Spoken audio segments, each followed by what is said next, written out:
Hello everyone and welcome to another episode of News in 2 Minutes, bringing you the news that you need to know every day. Let's begin.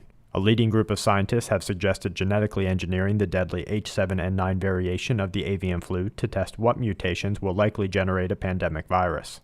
Their proposal aims to use gain-of-function research techniques in which scientists modify the virus by adding mutations to see if it can acquire features that it does not currently have, such as the resistance to antiviral medications or the ability to spread easily from person to person. The announcement caused quiet fury among leading conservative scientists who say that continued engineering and the man-made creation of pandemic viruses greatly increases the risk of accidental outbreaks and the ability for the disease to be weaponized. In related news, a new case of NDM1 drug-resistant bacteria has been detected in a hospital in Hong Kong. The bacteria, which was first detected in 2008 after gaining the genetic ability to resist treatment, has spread at a rate that is alarming some virologists, with cases having asymptomatic to life-threatening reactions depending primarily on which part of the body becomes infected.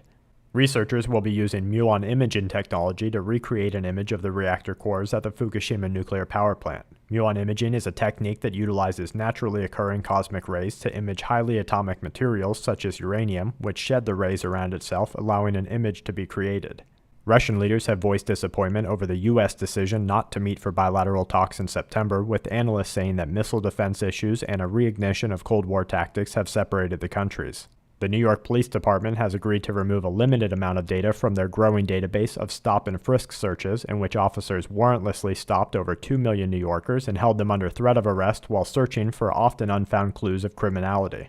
This video, showing smoke rising from within a district of Damascus in Syria where President Bashar Assad lives, may lend credibility to reports that the country's rebel army has received logistical support and moved the war into Syria's capital and second largest city. And to wrap things up, Japan's prime minister has vowed action after reports show that up to 300 tons of radioactive water flow into the ocean each day. A U.S. federal judge has ruled that Bitcoin is a legal currency to be ruled under the jurisdiction of securities laws. Saudi Arabia has reportedly offered Russia a $15 billion arms deal to drop support for Syria, and 4 earthquakes just above the 5.0 mark complete today's Quake Watch. And that's it for this episode of News in 2 Minutes. Check back tomorrow for more news that the aware need the most. This week's News in 2 Minutes is brought to you by TSHTFplan.com, where even the officials go for news, and SQmetals.com for all your precious metal needs.